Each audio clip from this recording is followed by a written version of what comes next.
Well, hello, folks. And Hello. I don't think I've ever referred to our viewership as folks before. I wouldn't do it again, Clive. I don't think it worked. No, you got to be a Yank to pull that stuff off. I think so, yeah. Or Bugs Bunny. As another, I should have put a bit more rabbit into it, shouldn't I? Yeah, you should have been chomping a cigar or carrot. Yeah.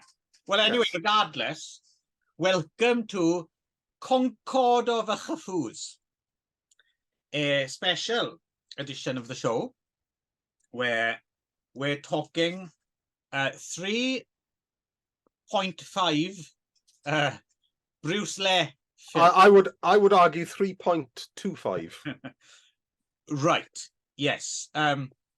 So what we're doing here is this was reverse engineered, because I once upon a time remember watching a Bruce Lee vehicle called Concord of Bruce, aka Ninja versus Bruce Lee. Sorry, who are you, by the way? Who, what? Oh, yeah, hello, I'm Darren Jones. Oh, there we go. Okay, sorry, I missed it. Anyway, that's all right, whatever.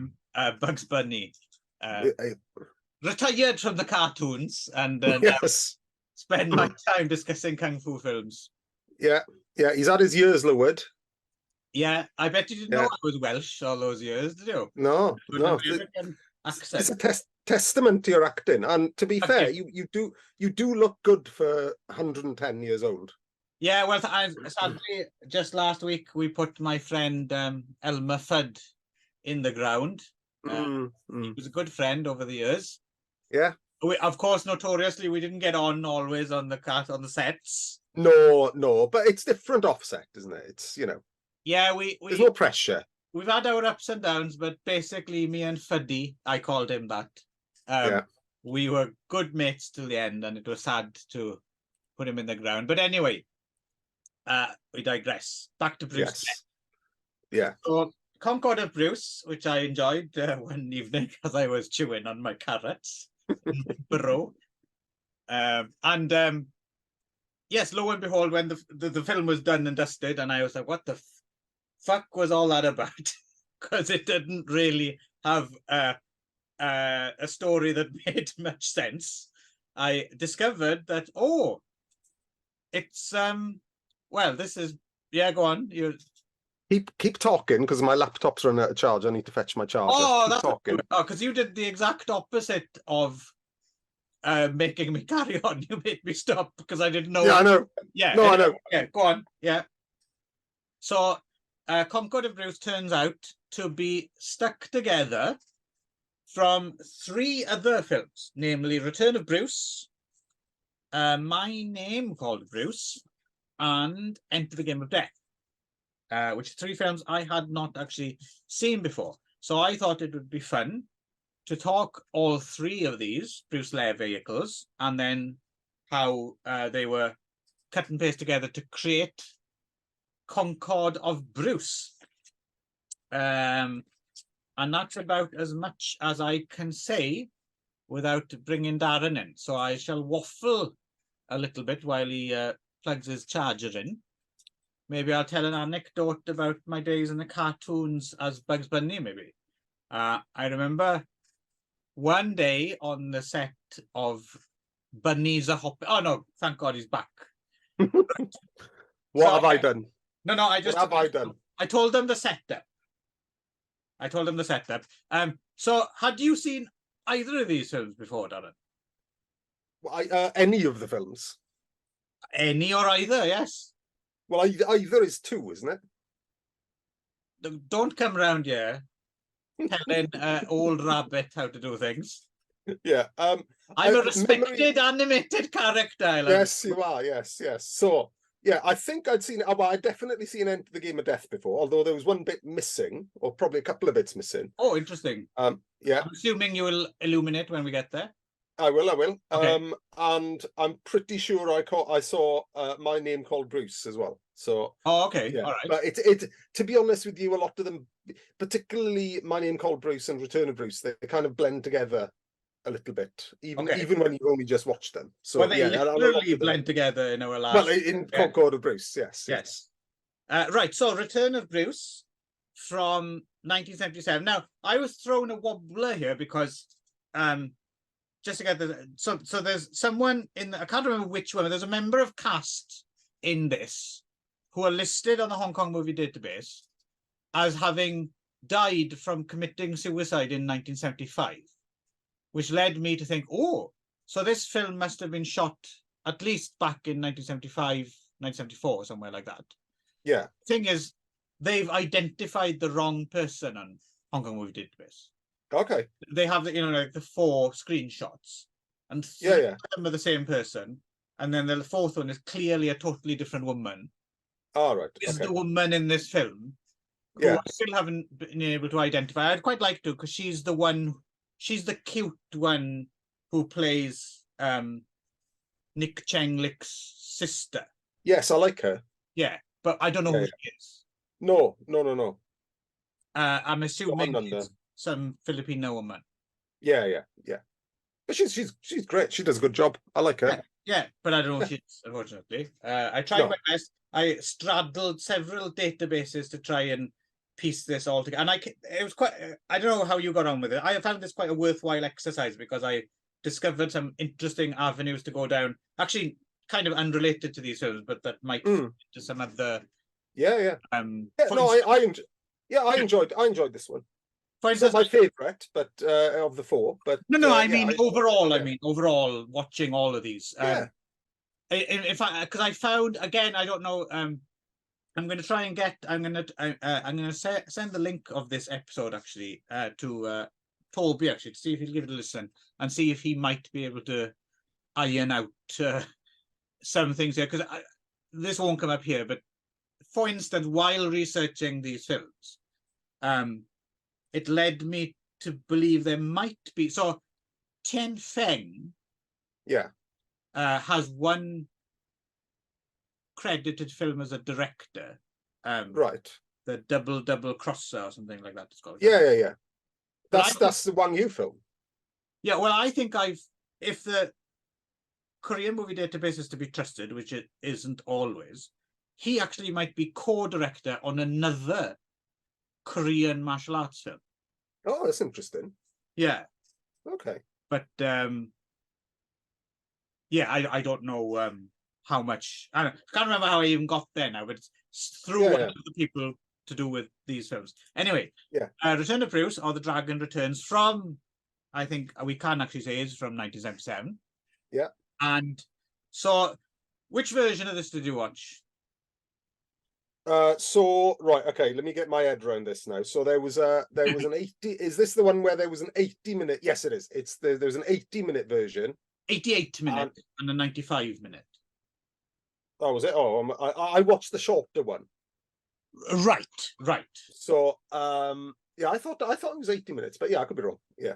No, it's 88, 7 minutes in it, but it turned out the majority of that was to do with frame rate. All right, yeah. No, I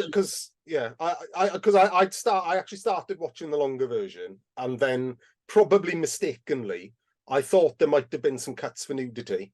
Yeah, there was. That's the one thing that was missing was. Yeah, and then I switched. Yeah. But nothing much to talk about it. Yeah, no, the way to go with this is the 88-minute widescreen version. Oh, that's good. Yeah. Not the 95-minute atrocious pan and scan, which does have some tits and a sex scene, but nothing. No. For instance, the unidentified Filipina doesn't get them out, so you didn't. No. Don't worry. That's all right. Then. I just sent you a screenshot, as you know, if that would have been the case. Yeah, of course. So, right, yes, I know what you mean about getting your head around, because I'm looking at my notes and it's just a mess. But so this is the human trafficking one, right? Yes. Yeah. So this is the human trafficking one with Chang Tao. Yeah, this is the one where. No, it's not. It's the one with James Nam, isn't it? Yeah, it's the one where Bruce Lee rocks up in Manila. Yeah. Looking for, gets involved, fucks about in the street, annoys some members of the street carnival is basically what he's doing. Yeah. Don't look best pleased with him. No. Oh, this is our local culture, sir. Will you stop assing about in front of the camera? Yeah, and by the way, you look fuck all like Bruce Lee. Yes, yeah, exactly. Even with the glasses. Right. Yeah. Get out of it, they said. But what it. the Tagalog version of Yes. that would be. Yeah. He's looking. It's not much of a plot, really. He's looking for someone. He's looking for some. He's looking for some family members. And then later on, it's almost a throwaway because so you eventually meets Nick Cheng Lick, who's his cousin, and this bird. Yeah. And it's almost like, oh yeah, that your uncle. Oh, he died years ago, or he was killed. Or that's it. Yeah. That's the only link. It's the only reason. Yeah, but they're cousins. But they turn out to be cousins, don't they? Yeah, they're cousins. Yeah. So yeah, and she's his cousin as well. And you can see him inwardly. Oh shit. Yeah, I know. Been to get off with it. Well, I don't know. I don't know. Towards the end, I thought there was a bit of frisson, actually. I suppose cousins. I mean, I believe there's cousins in my bloodline somewhere. Yeah. Hence my webbed feet. So it's all. Your prehensile penis. Yeah. Well, yeah. Very proud of that. So he turns up in Miller looking for some relatives who turn out to be dead, and rubs up against some sex traffickers. And Nick Chung-luk is a kung fu teacher who's the only person in town standing up against them. Yeah. And that's kind of that's basically it. And then as people Bruce Lee loves get killed off one by one, he gets increasingly angry until he does his thing. Jumps over the wall into the compound and then takes everyone on, and they bring in James Nam as he's supposed to be a Japanese fighter who cheats by getting his katana out. But also he's got the red palm as well, isn't he? He's got the Lo Lee, which is odd considering Lo Lee's in this.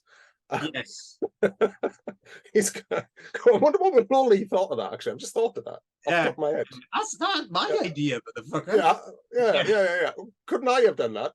You know. Yeah. Anyway, no, you were only on set for half a day, Lo. We didn't have time to set the lights up for it. Yes, you were. You were visiting. You were visiting your mate Ching Dao, who I'm guessing at some point must have had a residence in the Philippines or something, because he's in so many of the shot of Philippines. He's fucking everywhere as well, isn't he? Yeah, and you're right. He must have been over there for ages. But he's like if a film as well, right? Coffee. Yeah. But it's like if a film is below a certain budget and not in Hong Kong, Chang Tao's usually in it. Yeah. It's interesting as well. I had the idea while watching, because the thing with this film as well is choreography wise, it's quite boring until when Chang Tao turns up. Yeah. Not that it's a brilliant fight or anything, but at least here's a proper, like, he seems like quite a scream, like he brings it compared to all the other piffling little skirmishes prior. When he turns up, you're like, oh, okay. And it just reminded me that he's quite the screen presence, and because you forget, because you take for granted because he's in everything, like you said, like over 20 credits. And then I thought, this would be good for a show. Let's do a showcase for Chang Tao, and I was trying to look through his filmography for films which is substantially in. Yeah, and it's kind of tricky. There's not that many. Yeah. But what I would say, actually, and of course it's got to do with the passage of years with Chang Tao. So obviously he starts at Shaw Brothers in the early 70s. Yeah. But the Shaw Brothers stuff he's in, even when he's the main villain, you know, in something like Heroes 2 or whatever one of those Chang Che Shaolin cycles. Tricky to find. He's almost always second banana to someone. Exactly. Yeah. But they're his worst vehicles. The Shaw Brothers stuff is Chang Tao's worst vehicles, apart from Holy Flame of the Martial World when he's in leotard. Right. The best stuff he does tends to be in Taiwan when he can play Mr. Big Banana. Exactly. He can push people around and get himself. Yeah. But even then, I mean, I was hoping for, and there might be one, because I was just going by you know, the list and the character names and or whatever he plays. I was hoping to uncover like, is there one Chang Tao as hero? Yeah. But I couldn't necessarily find one. So I'd like to do that one day, but it's going to take a little bit of research to we'll have to together. You know, because there's plenty of films you could do where he's only in for 5 minutes or something. But yeah. But anyway, you want remind me that he's like he's a screen presence, because when I mean, James Nam is actually Nam Seok Hun, right? He's fine as well, but he's not necessarily at his best here. It's not much of a highlight for him here, because he's a cheap Jap with a sword, right? So yeah. But I think, I mean, everyone's doing a good job in this. I think that it's pretty run of the mill, right? Yeah. This is a pretty average film, but what it doesn't fail at, right? Yeah, so exactly. I think the fights, the 3 fights at the end are pretty exciting, you know. Brief, too brief. That's what I mean. When it's Chan Tao and you're like, holy fuck, Chan Tao, and then Lo Li is actually in this. Fucking hell. Yeah. Because I read the review of this and I haven't seen it for years and years and years. I haven't seen this. Sorry. I read the review of this and I said, and it said, "Oh, Lo Li pops up right at the end," and I thought, this fucking idiot has confused Lo Li with Chang Tao. Right. That's exactly what I got from that review until I'd watched it. But yeah, I think I mean, it goes along at a nice little pace, I think. Yes, and I speak as a fucking idiot who the only one of these I've written a review of before, Concord of Bruce, in my first book, which will have to be amended. I am the fucking idiot who mistook a bearded man with a cat for Huang Zhangli. Oh, okay. Because that's not Huang Zhangli. That's definitely not Huang Zhangli. No, but you can kind of see where I might have got the idea it might be. Yeah, but hang on, no. Yeah, but that's hang on, that's no, that's in the other film. Yeah. Yeah, that's exactly. Yeah, I was just outing myself, just so people didn't think we were having a fucking idiot. We include ourselves in the category of fucking idiots. Yes. Yes, exactly. Quite right. So no, but I enjoyed this. Yeah, I enjoyed this film. It's all right. You know, and Bruce Lee isn't doing too much gurning on it. No, although he does lick a wound on his torso. He does. Yeah. I thought Nick Chung Lick is nice, and that's a reasonably early appearance for him. Yeah. Well, the thing is, he's doing quite well. So the thing we haven't brought up yet is the other thing that connects some of these and not others, as we discover, is so the director, Joseph Velasco, right? Or Joseph Kong Hung, or So this is one of the things I'm hoping, if Toby is listening, he might jump in and maybe kind of correct us on a few things. So because Joseph Velasco is a bit of a mystery, isn't he? Yeah. Because his name has, as we'll discover when we get to it, his name has been put on things. Yeah. It's not Joseph Kong Hung, right? So, and I'm not even sure if Joseph Velasco and Joseph Kong Hung are interchangeable or not. And also the other thing that connects these is it's PT Insantra, right? This company. Yeah. But this it's not PT Insantra, it's who is it? Santiago Film is the production company.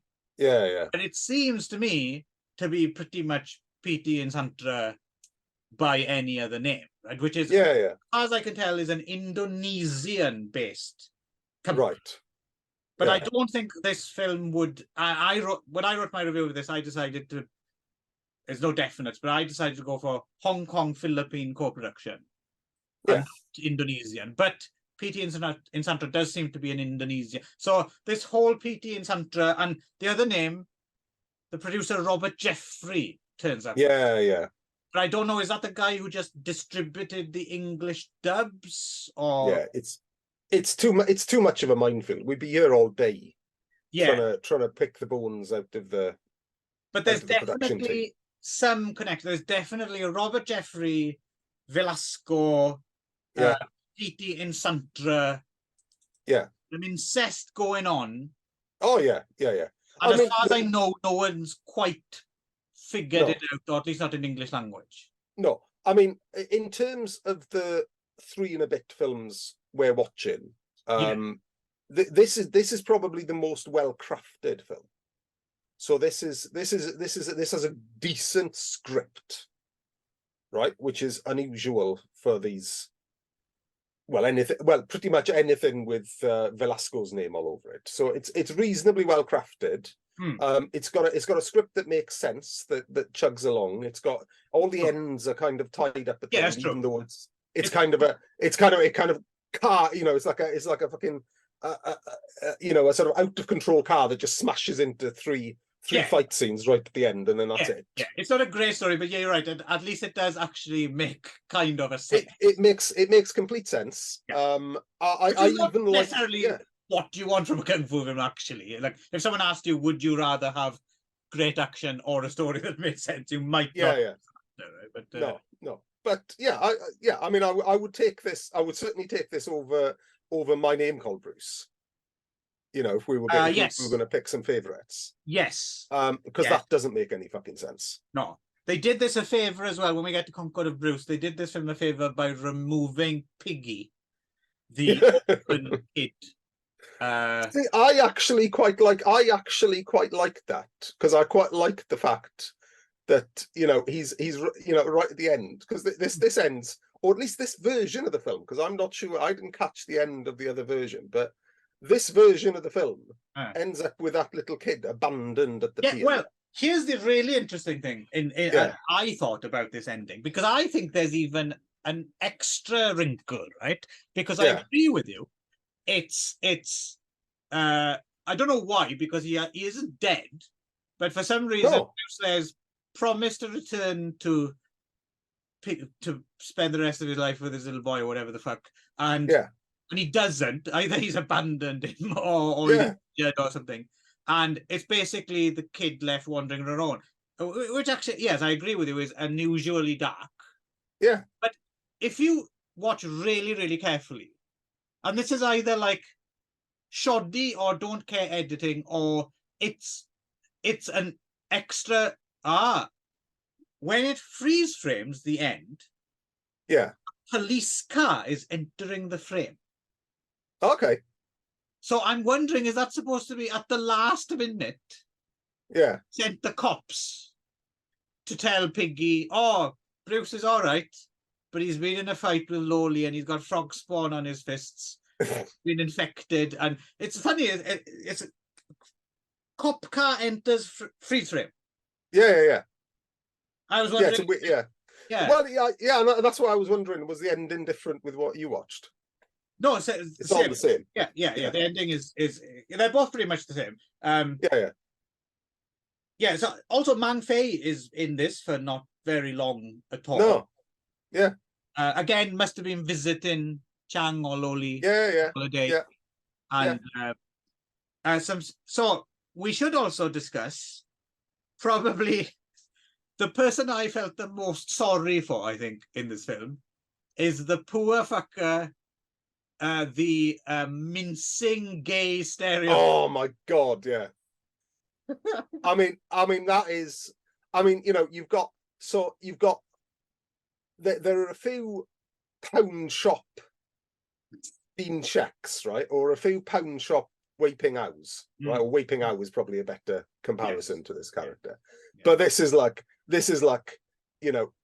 going round the back of the shop and pulling a version of Weeping Owl out the fucking wheelie bins at the back, isn't it? Yeah, which another bag has burst over. Exactly, and a few maggots on it. Yeah. No, this is pretty unforgivable, because the thing is, it's not just mincing gay stereotype. Fair enough. Okay, it was the 70s, all right. Yeah, and it's a kung fu film. But not only is he that, they make him clumsy. Flatulent.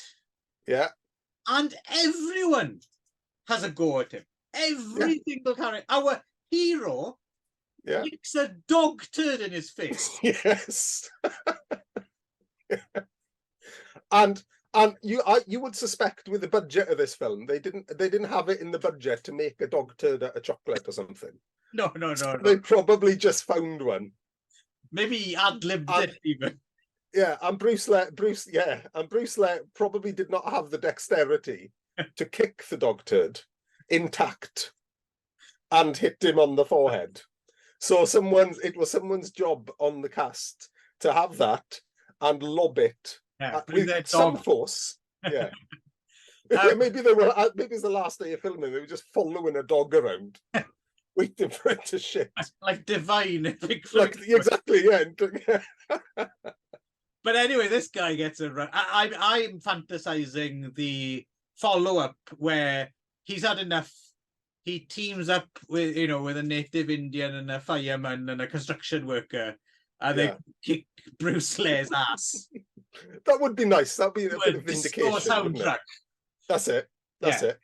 And to be fair, that's the only thing about it, I suppose you could argue. It's not an empowering character. Let's just get that straight. Yeah.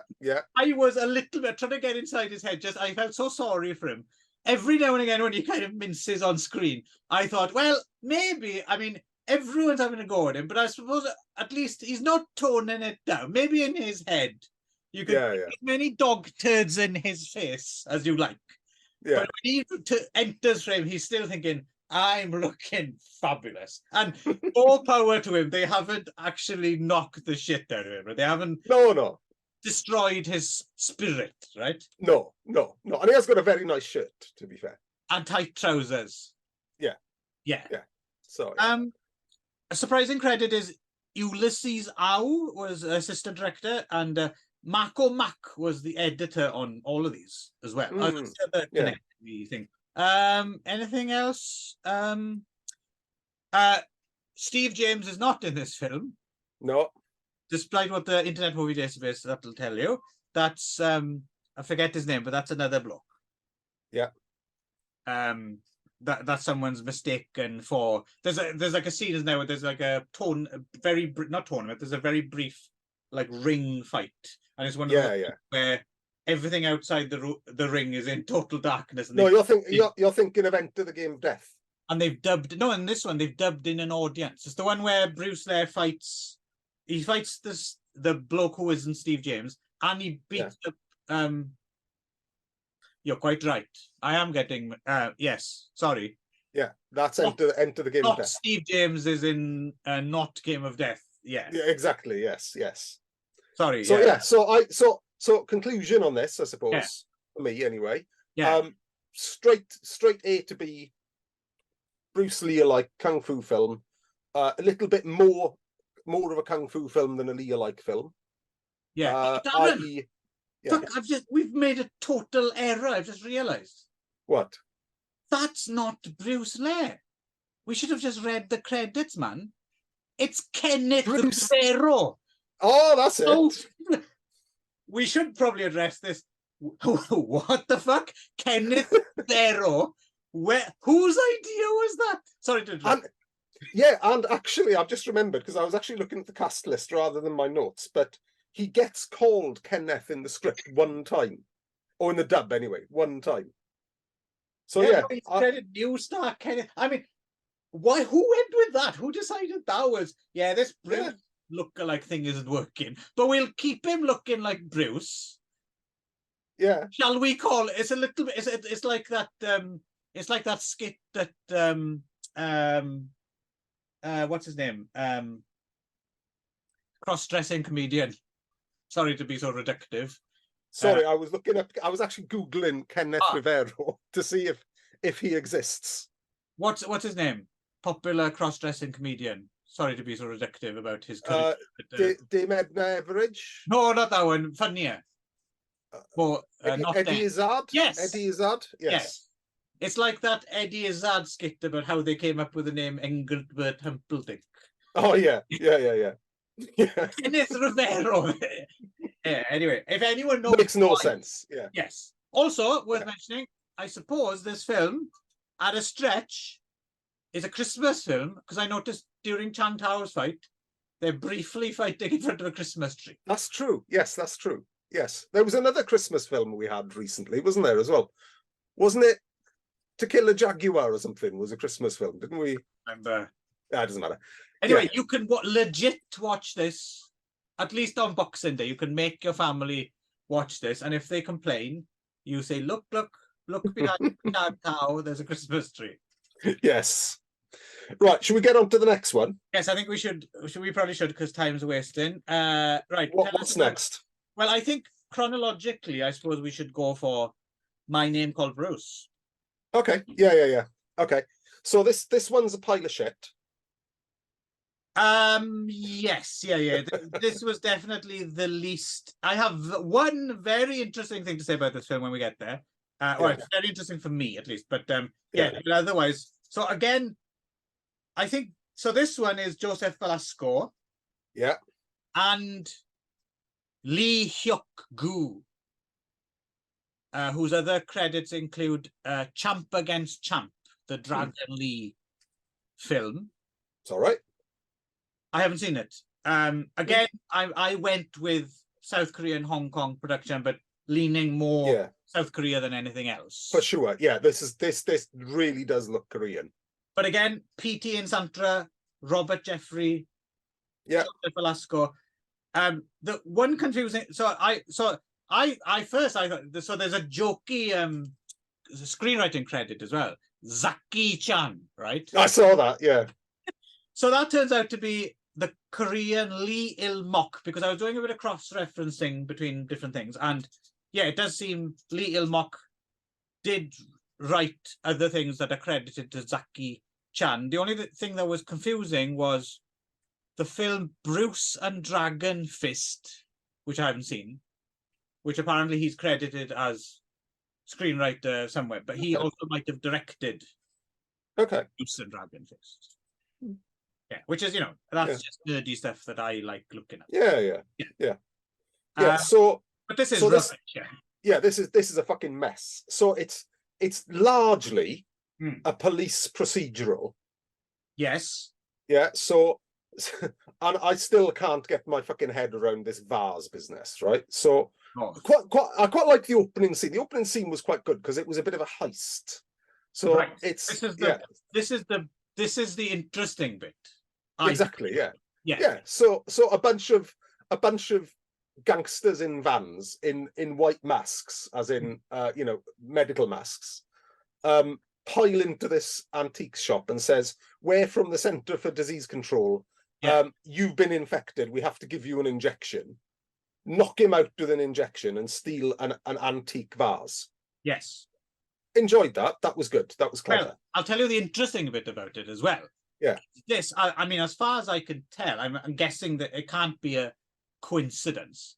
This is actually riffing on a real life case from Japan from 1948. Oh, is it really? This is like one of the most notorious kind of heist stories in Japanese history, where basically this happened. People claiming to be from some sort of government agency turned up and said, "Oh, there's I can't remember what it was. Like there's something going round. We need to inject you so that you don't get it." In their version, killed them and made it with a load of money. If you look up, it's called the Taegin incident. Oh, okay. It became notorious because the guy who was arrested for it had ended up on death row. He died not that long ago. Sadamichi Hirasawa. No judge ever actually sentenced him to death because no one could ever concretely link him. He was like the prime suspect, but no one ever actually linked him. So, but the poor guy sat on death row for the rest of his life, and some people think he was innocent. But it was quite interesting because I was familiar with the story, and I was like, "Oh wow!" And I thought they'd carry on, but that's it. That's the end. That's the similarities done and dusted. Okay. Yeah. That's kind of interesting, though. That's really interesting. Yeah. So anyway, so they have this heist, and there are a couple of Interpol agents. No, sorry, there are a couple of police detectives working to try and crack the case. Right. One of which is Chung Man Ting, who's doing a great job, I think. Yeah. Great female performer, can cut the mustard. Good fights out of her. Oh no! See, right, that's not her. Oh well, who's that then? No, see, she plays some. She's actually. Oh, that's the Elizabeth one. That's or Veronica one in the middle. Is that her? Yeah, I think so. Basically, we're talking about the hot one, right? We're talking about the hot one. Yeah. The hot one is Korean actress Im Eun-ji. Oh, you're quite right. Yes. Also known as Pearl Lin, and I suppose her I mean, I think she's probably quite famous in Korea, but she's in Jackie Chan's Dragon Fist. Oh, that's right. Yes. I'm with you now. Sorry. Yes, quite right. Yeah. And she's pretty much the only bit of this film that I enjoyed looking at, really. Yeah, but also it seems to be more of a vehicle for her than it is for Bruce Lee. Yes. Because she's kind of, although she's not getting equal billing in the cast, she's actually got equal kind of screen time, and it seems like they're very cautious to give them an equal amount of people to kick the shit out of. Plus, what's interesting as well, they don't try and make any romantic link. She's allowed to exist in and of herself as a heroine. Yeah. Which makes me think, ah, well, maybe they're planning a couple of sequels, with the same character. Right. Let us thank the Lord this didn't happen. Yeah. So anyway, so the villain turns out to be someone called Nifty. Yes. Chang Tao is in. Chang Tao. Yeah. Is Nifty. Yeah. Which is basically what we were saying earlier in a nutshell. Oh, he's nifty. Yeah, he's quite nifty. Yeah. So he's a gangster. There's a weird scene in a cemetery where the gangsters who've stolen the vase have to hand it off to Chang Tao, who's organised the heist, or paid them to organise the heist, and they all show up in like, not hazmat suits, but just the mask bit of the hazmat suit. I tell you what they're wearing is what Bob Mortimer used to wear when you did The Man with a Stick. That's what yes. Oh no, actually, I've just worked it out. They're wearing beekeepers' hats. They're wearing the modified because they got the like square Cybermen ears. I don't know what the fuck they're wearing. Anyway, it's fucking weird. Anyway, and they've got to meet the cool looking gangster with the kitten. So they ring him up. Who's not Wang Zhangli. Oh. And who pretty much disappears from the film from that point, which is a shame. In the kitten as well. Yeah, exactly. Yeah. Nice. Well, it's not going to be a film of this era without a bit of animal cruelty, is it? Yeah. Maybe they collected the kitten's shit and then shoved it in that bloke's face in return. Yeah. So anyway, there's a lot of, after that, there's a couple of fights. After that, Bruce Lee turns up and he's investigating something I can't even fucking remember. He's with the Hong Kong police, and the other two are with the Korean police. And he's with his brother, but I couldn't figure out if the auntie who almost died with his brother or not. Don't know. Yeah. Oh, that's right. I think it was. I think you're right. But so basically, anyway, don't care, right? Yeah, and he's with Interpol, and he's investigating as well. And they get into a few tussles, over jurisdiction, and they don't know who he is and all that bollocks. And there's a few little skirmishes with thugs. And then this Veronica turns up, who's like a bit of a double crosser. So she's double crossing Chang Tao, and then she double crosses Bruce. She gets shot out of a window, shot and then flies out of a window, and then smashes the vase. That's right. Yeah. But I think the vase is fake. Yeah, Chang Tao's got the real vase, but that's not explained. Oh, that doesn't happen in Concord of Bruce either. When we get there, the vase is intact throughout, as far as I can tell. In that, yeah. So what happens with that, I don't know. Yeah. Again, then Bruce kind of, takes revenge. The nice lady whose name I've forgotten, Im Eun-ju, isn't it? What's her name? Im Eun-ji. Eun-ji. Yeah. So she and Bruce basically go after Chang Tao. There's quite a funny moment. I enjoyed this bit. This is the best bit of the film. Okay. There's a bit where it's quite a good chase actually. There's a car chase where she's chasing Chang Tao on she's on a motorbike, he's in a car, and she rides up beside him and kicks the car, and the car goes into a lake. You don't fuck with Berlin. Okay. Fucking hell no. Well, what I like there's two musical moments in this. There's one bit where there's a fight which plays out to Hawkwind, which is quite, It's quite notable. But then that chase you're talking about, that chase with the motorbike and the car started to hypnotize me, because for the music they've taken some kind of weird instrumental version of "Give Me Some Lovin'." That's right. Yeah. And they just play the intro over and over again. Yeah. As soon as the organ goes, dun, dun, dun, dun, dun, dun, dun, dun, dun, dun, over and over. I was starting to lose my mind. I know. Yeah. Yeah. So anyway, they catch up with Chang Tao. She starts him off. Good, nice bit of kicking. To be fair, it's clearly she can not really move in long shot, but she acquits herself well. You could really good, yeah. really good. And actually, that end fight, every other fight in this is really fucking pedestrian, not very good. Yeah, absolutely. Very subpar, really. Yeah. The end fight with Chang Tao is pretty good. All right, yeah. They put some thought into that. So she softens him up. Bruce Lee comes, finishes him off. Oh, and then she finishes it because he does like this. Because this is the one with the eagle claw, isn't it? So he does the jumping on the shoulders with the eagle claw into his temples. Right. With a little quick kind of what's the word? A little superimposed eagle's face, wasn't there? Just before he did that. Very briefly. Yeah. And and then I think she kicks him into the river and then she handcuffs him, and that's the end of it. Yeah. So pretty shit, actually. Pretty shit, but obviously we both quite fancy Unji. Yeah. And I like hearing the weird extended remix of the intro to Give Me Some Lovin'. Well, to a certain degree, yeah. Yeah. And well, when it's accompanied by a hot chick kicking a car off the road, then no, that's something. I that wasn't in I don't know. That wasn't in the latest Avengers film. No, true. Yes. Yeah, so there we go. So, yeah, definitely well, I suppose if you're not counting Concord of Bruce, the worst of these films. Well, I've got something to say about Concord of Bruce.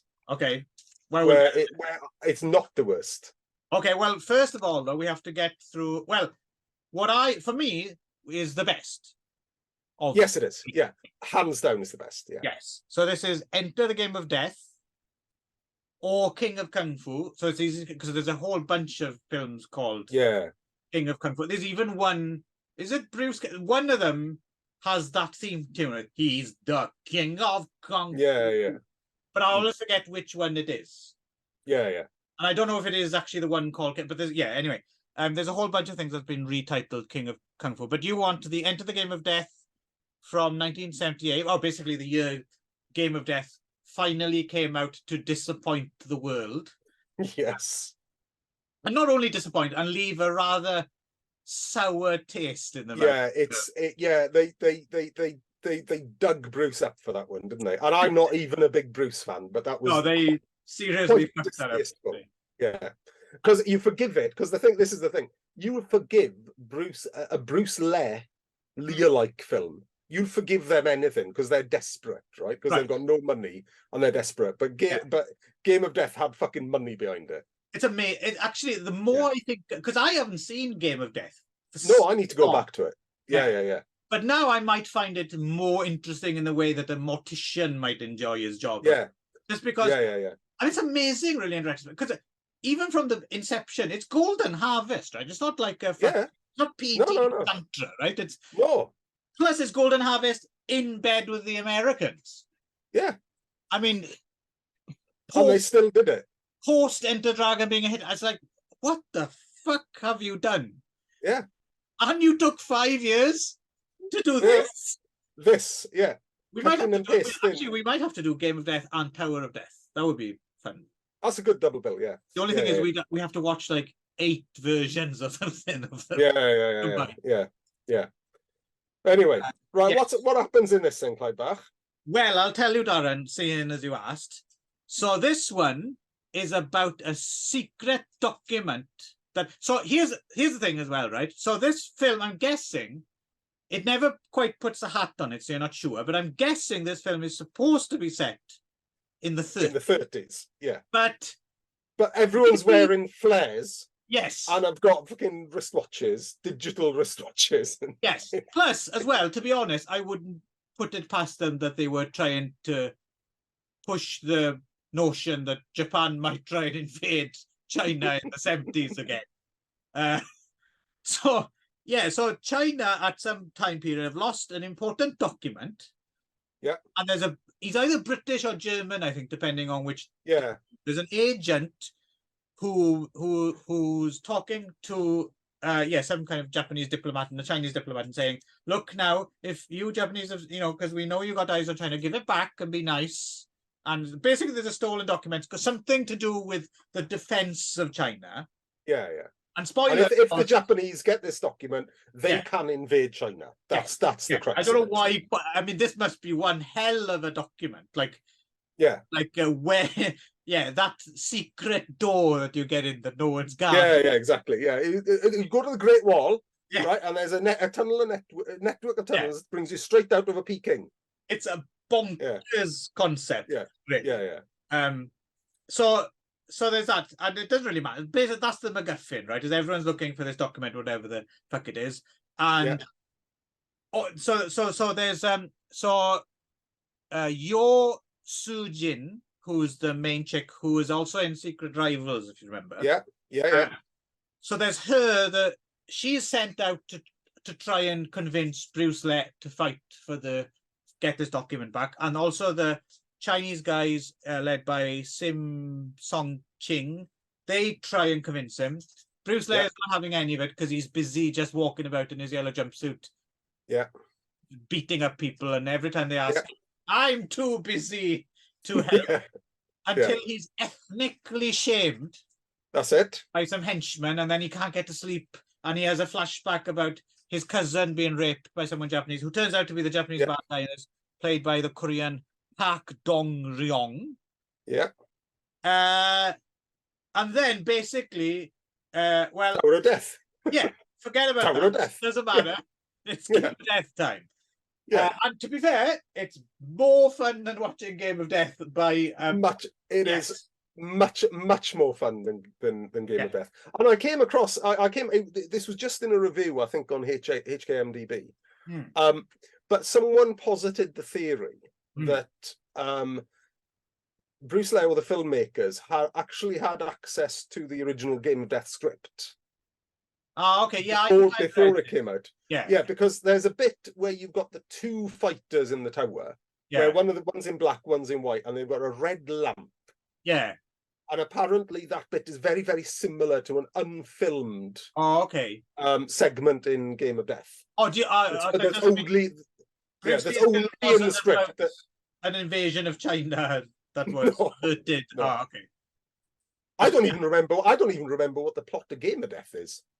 How he gets in, what the tower's all about in Game of Death.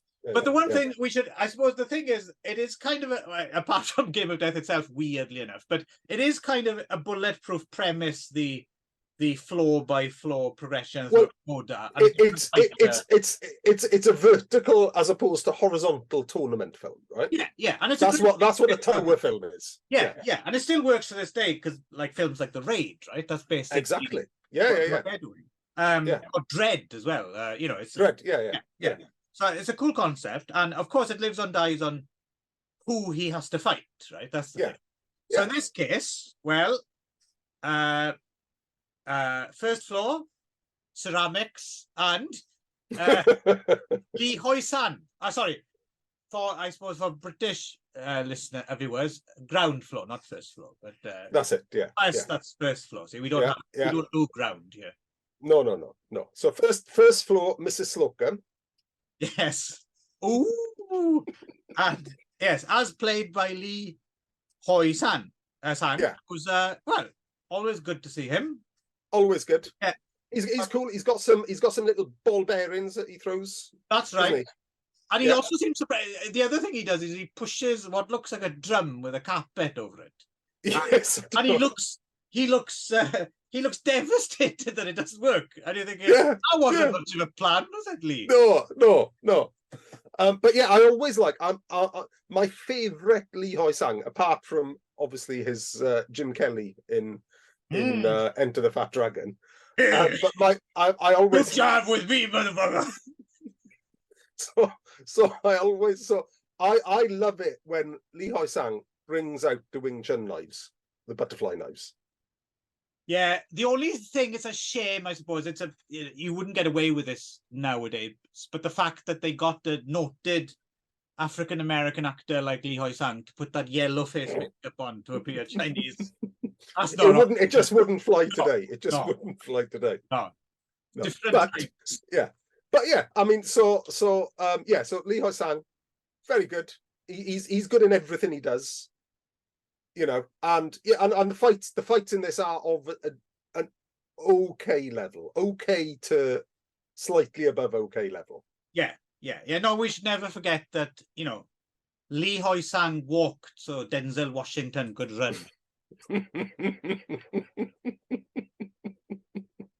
Yes. So anyway, but that's a decent fight, straightforward, nicely choreographed, nice little bits in it with the ball bearings and stuff. Yeah, it's all right. Yeah, that's good. Right. Yeah. So, ding. Floor number 2.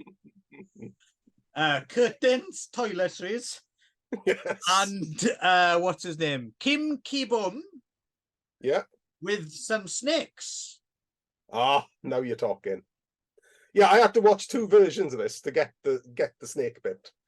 Oh, okay, all right, yes, because yes, you forgot to mention there's a shorter version of this, isn't there? Yeah. And I couldn't for the life of it. Again, I'm slightly confused sometimes. Again, Wu-Tang Collection, brilliant. We should always big it up. But sometimes they do have a shorter edit. I understand if it's like a dub or sub or it's widescreen or something like that. But in this one, it just seemed to be shorter, and I didn't get what else was different about it. No. Maybe just presenting a censored version or something. Maybe this played in this form. I don't know.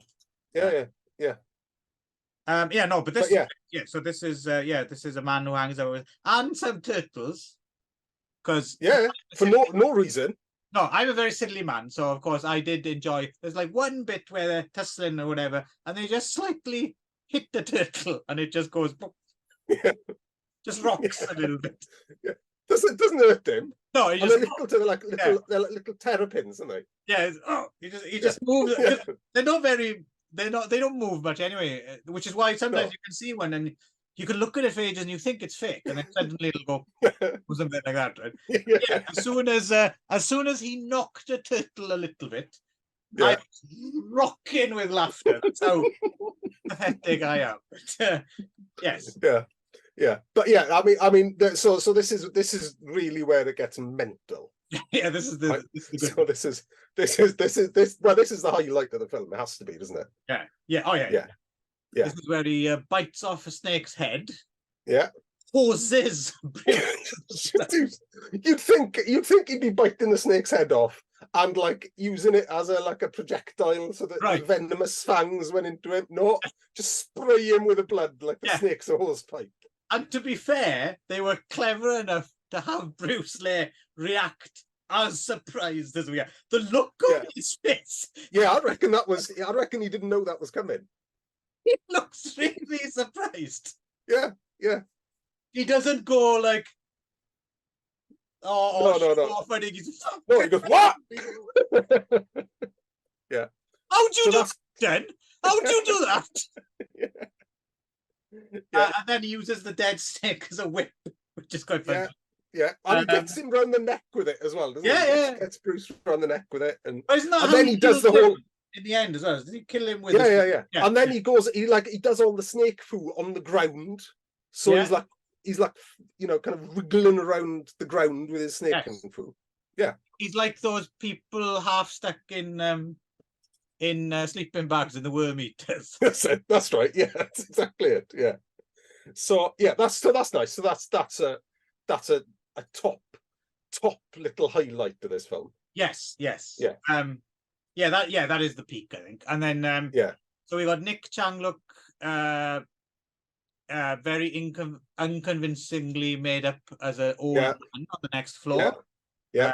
Who, I don't know, his thing just seems to be surrounded by candles. It's a bit of a weird. Yeah, but he doesn't do anything with the candles. You know, you'd think like there'd be a demo where he can blow them out with his moves or something. Yeah. Or I don't think they're even scented candles or anything. Probably not. No, they're probably just those Prince's ones you get in the off license. You know, the paraffin ones. Right. Yeah. So this is and then so the next room is a bit of nunchucks against Nick Chang. Oh, that's right. Yeah. I suppose that's the thing. And then we have the next room is cohabited, right, by Liu Chi-ling, who you wouldn't think much of by his film resume, but apparently it's some kind of Hungar master descendant. Okay, I didn't catch that. In real life, right? Mm. But him, and then when he gets him out of the way, it's James Namseok Hun, then, isn't it? Yeah. I can't remember much of what they did really. No, they just kind of one's asleep and then the other one's awake and then the other one's asleep and then they're in this red room you mentioned, right? Yeah, and this is the thing, and it's like there's even dialogue which says, yeah, see that lamp, it's red, it means death. Right. And then they fight. Yeah. It's a decent fight. A decent fight. There's nothing wrong with it. It's just a fight though, you know. Everything pales after the snake man, basically, right? Yeah. Well, and particularly the next one, which is like the final boss of the tower. So he's got to the top of the tower where the documents are. It's just a bloke in a brown robe with a beard, a little bit of a chunky bloke. This is Kim Wang-guk, this is. Yeah. And it's just a bit of a crap fight. And he doesn't get the documents anyway, because I can't remember if it's the Japanese agent or the Chinese agent takes them. Well, he was also in this guy was in My Name Called Bruce as well, briefly. Oh, was he? Yeah. Okay. But it's anticlimax. Basically, after the that's the difference. Sorry, I did write it down. Going back to the black and white. Oh yes. Bedroom. So it's Mantis. Yeah. So it's James Nam, I think, is the Mantis. Yeah. And the other Hungar bloke is the kicker. Oh, okay. All right. That's what I've written down. That seems to be the difference between them. Okay. Yeah. But still, not only has it peaked with the Snake Man in the pagoda. The thing is, the pagoda thing peaks the whole film, right? Because then after the pagoda, it's just. I mean, it's just some skirmishes then, isn't it? Yeah, but I mean, Bolo's in it. I suppose him and Bruce, that bit's not bad, but it's even that they didn't put that last because they get rid of him, and then he fights with the Japanese bloke, and then he ends up fighting with the German-British bloke. Yeah, and the bloke who is in Steve James, and it's all just a little bit. Why are you bothering? It feels very tacked on at the end, right? Yeah, you'd think that they'd be, Bolo would be at the top, or the Japanese dude would be at the top, and he's got some mad skills or something, and then he can just stumble out the. But yeah, there's probably 20 minutes after he comes out of the pagoda. There is. Just with Bolo, and the Bolo fight's quite good. Yeah, but it's just although it's a little bit of an overuse of slow motion. Right. So in all of the kind of final fights, post pagoda fights, it starts off quite well, quite well choreographed, and then they just switch the fucking slow-mo on for the kind of killing blows, for the cool killing blows, and it kind of doesn't work. No. And you hear the music from Enter the Dragon, Mr. Fury, the 1976 King Kong, and I think The Spy Who Loved Me. Definitely Spy Who Loved Me. Yeah, I spotted that. Yeah. So this one, I think it's safe to say, is the non-Joseph Velasco film. Yeah. If anything, and you can tell. Yeah, if anything, this was directed by Choi Woo-hyung. Yeah. Whose other credits include Shaolin Drunk Fighter and Raging Masters Tiger Crane. Yeah, that makes sense, because they seem to be wall to wall in the same sort of way as those. And I haven't seen those two films for years and years, but it very much kind of quickie, well, I assume they're Korean, of quickie Korean post-Drunken Master madness. And the other one is Lam Kwok Chung, who seems to have worked. He did some things for Golden Harvest, and his other Bruce Lee credit is he directed that film, which title always makes me laugh, Bruce versus Bill. Yes, with Bruce Lee and Bill somewhere or other, which is not what I've seen actually. But no, I'm not sure I've seen that. Not sure how I've gone this long without watching Bruce versus Bill, but I'm assuming especially with your Bruce Lee perversion. Well, yeah, I'm assuming it's not Bruce Lee versus like Bill Hicks or something. That would be a film. No. Well, Bill Hicks probably would have been 7 or 8 years old by the time that. Still, Bruce Lee will beat anyone up. Oh, you kick shit out of him, yeah. That's why Piggy was didn't return. Yeah. Bit of inside before that. Yeah, but but died on the set. Yeah, but all in all, I think that Enter the Game of Death is, there's a fight every 5 minutes, and the fights aren't bad. Yeah. So that's one recommendation. There's some, Bolo's always good, and it's nice to see Bolo. And there's a few fights with Bolo. One's in the ring, one's in the park, one's in the just outside the pagoda. So it's all good. There's a nice little bit of spice, isn't there, with the pagoda fights, with the snake fighter, with the basically Kim Ki-bum walks off with this film, right? He's the owner of this film, isn't he? Really? Yeah, for sure. But it's better than Game of Death. It's better than Game of Death. Not as good as Tower of Death, but it's... I need to go back. We'll have to go back to Tower of Death, because I remember loving Tower of Death. Yes, but I haven't seen it. See it now that we mentioned it. A Game of Death double, actually. It might be time. Yeah. Seeing as there are now Blu-rays of both with all versions and stuff, right? So we can actually do it. Yeah. We can have that. Okay. Yeah. So, should we move on to the last one? Yes, here we go. Ninja vs. Bruce Lee, Concord Bruce. It's all the other films put together. Bye. Actually, yes, it's this is from maybe 1982. This is credited to Joseph Velasco and this Robert Jeffrey. This is P.T. So P.T. and Santra did this twice, right? They did Concord and Bruce, aka Ninja vs. Bruce Lee, or as we have it on our print, Ninja vs. Bruce Lee brackets Concord of Bruce. Sorry. Yeah. Back to Enter the Game of Death. Yeah. Nice red screen credit. Oh yes, scene with Bruce. True. Yeah. Also, something that particularly amused me is credits say Bruce Lee, Lee, in Enter the Game of Death. Ah, yes. Also, we forgot to mention, speaking of credits, sorry, the one I forgot, the other good one in My Name Called Bruce. My Name Called Bruce is super starring Bruce Lee. Oh, that's it. Yeah. Of course, as the world knows him. What the fuck was it? I've forgotten now. What, Bruce Lee's real name? Kenneth Rivero. Oh, that's him. Yes. Good old Ken. Yeah. So anyway, so P.T. and Santra, they had 2 runs in 1982. They did this one we're going to talk about, and then again they made a film later as well, like late 80s, I think. Bruce's Ninja Secret, which is basically King Boxer 2, aka Treasure of Bruce. Is that right? Yeah, Treasure of Bruce Lee, I think it's called. Yes, something like that. Yeah. And Bruce's Deadly Fingers just rammed together. And Concord of Bruce, which is just such a great, such a fantastic non-sequitur of a title. I love it. Yeah, it's brilliant. We should mention, if you want to find this, it's on the Wu-Tang collection, as Clive correctly spotted, as Condor, as in the bird, Condor of Bruce. Yeah. But if you type in Concord of Bruce, it does come up for some reason. Okay. So, yeah. No, it's just brilliant. What I like about this is someone obviously. What's a sophisticated thing to put in the title of our film?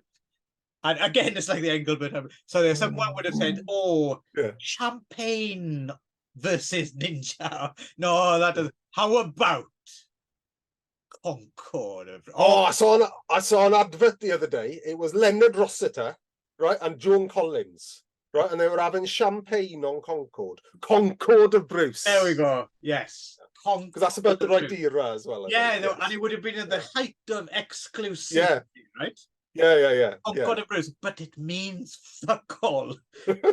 As indeed does Ninja vs. Bruce Lee, because I suppose you could maybe argue at a push if you were Concord kind of means agreement as well. But I don't think that, because no one agrees. So you could actually say it's like a meeting of 2 different arguments. Maybe. I think you've thought about this more than the people who titled the film. I have. Yes, I have. Yeah. But anyway, so this is basically the plot is basically My Name Called Bruce. They kept the smuggling-y bit. Yeah. So it's a bit of My Name Called Bruce, switches to Return of Bruce. Yeah. A little bit of Enter the Game of Death, but none of the good stuff. No, it's just a park fight, isn't it? It's Yeah. when he's in the jumpsuit having a jog, and then he's accosted by the And then it's villain. back to Return of Bruce. Yeah. Sorry, My Name Called Bruce. In fact, some people I've read have erroneously kind of said this is an alternative edit of Return of Bruce. If anything, it's an alternative version. It's my Name Called Bruce. Yeah. That's the majority of it, with some Return of Bruce and a little dollop of Enter the Game of Death. And of course, you should go nowhere near it if you've seen any of these other. Watch the other films. I disagree. Oh, okay. Well, I will say the first time I saw this, I'd never seen the other films. I quite enjoyed the madness that is Concord. Yeah, because they've done it right. Okay, if you're gonna smash two or three films together, right, without any care and attention, just take the good fights out of them, right, and plonk them into one lump, into one, salami of a film. Get rid of Piggy. Yeah, exactly. So they've cut the kid out. Yeah. They've cut most of the plot out. They've kept they've kept the hot chick. They've kept the weird fucking beekeepers' masks and the kitten. Yes. I was going to say that's the only bit you could almost show. They might vaguely be ninjas. Yeah. Oh, yeah. Yeah. And yeah. So I would much if I was going to watch any of these films again, right? I would much rather stick this on than My Name Called Bruce.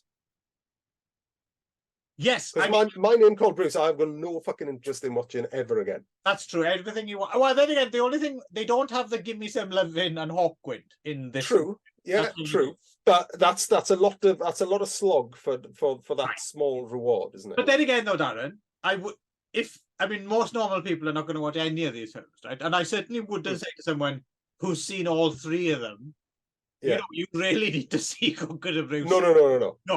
You get nothing from watching Concord of Bruce if you've already seen the others. But if you like I did by accident, I enjoyed it because it makes no, because the thing is they've gone to the trouble of dubbing a new story, and you're thinking, why even bother? Because it doesn't make sense anyway. You might as well just the original dialogue.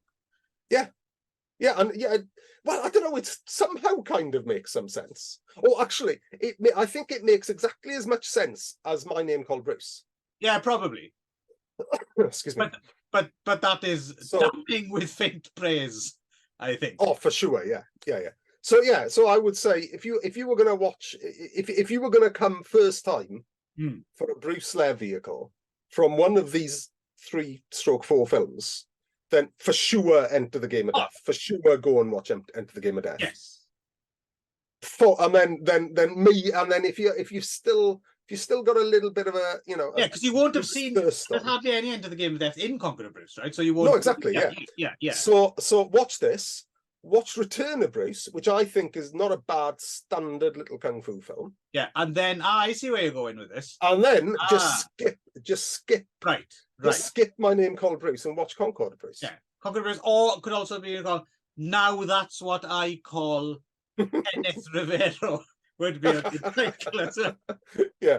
So I should mention, in his book Re-Enter the Dragon by Stuart Home as well, he brings up an interesting point. It's somewhat tongue-in-cheek, but it's worth. I hadn't thought of it in this way, but as he puts it, there are no ninjas in the movie, despite the title of the American DVD release.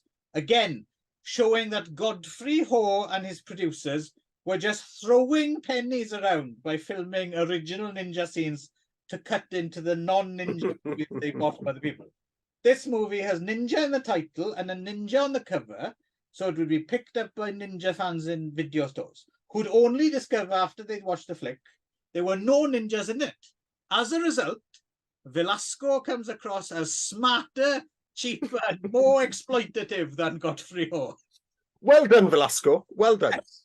Nice point, Stuart Home, whose book Re-Enter the Dragon is actually a good read as well, I would recommend. Yeah. No, I've got that. I've read that. Yeah, Anyway, I might. yeah. There we go. Show your copy. We'll send it. I'll send a link of this to. I'm friends with Stuart on Facebook, so Oh, yeah, there we are. he might be able to get a bit of a giggle out of.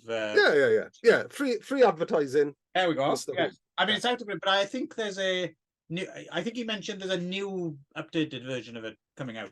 Okay. Maybe. Yeah. So there we go. No, it's I think. and also now that we're Yeah. talking about Leah likes, I am Yes. very excited in seeing the new documentary. There's a new documentary come out that's its name has just slipped my mind. I think it's called Enter the Clones of Enter the Clones of Bruce Lee. I think or something. It's Yes, I'm looking forward to it so much, though. I'm slightly worried it'll disappoint me if it's not as, because I'm really looking forward to it. But it's got good reviews. It's got really good reviews. Yeah. The only worry is that, you know, for kind of dyed in the wool masochists, for Leah likes that as we are, how much of it is new to us, you know? Well, I'm not expecting to be. I'm not expecting to be necessarily enlightened, although that would be a nice. I'd love to get some new info on. But you know, sometimes when you're into something quite niche and no one ever talks about it, and then someone does like a proper, you're just happy to watch. Yeah, for sure. Discuss it. Yeah. No, you might even watch it like more than like you put it on in the background while you're getting something like that. Yeah. It's like Yeah, it's like nostalgia, but watching it for the first time. Yeah, exactly.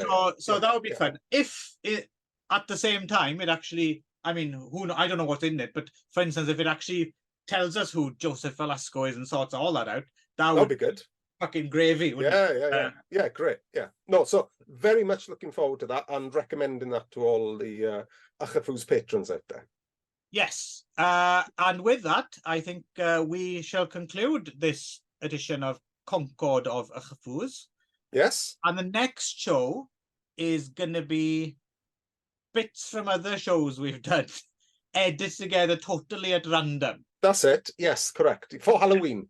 Yes, exactly. Yeah, that's it. Yeah, we'll call it Spooky Ghost of Concord Bruce or something like that. Yeah, that's it. That's it. Yes.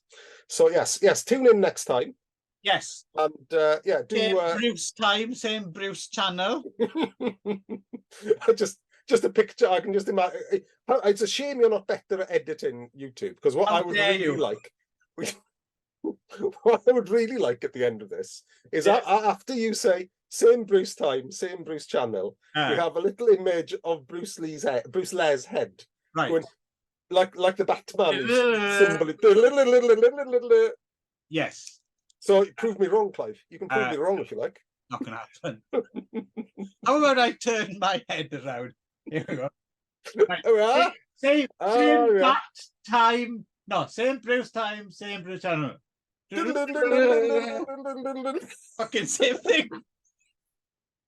Identical. Identical. Bye-bye. Bye-bye. Bye-bye.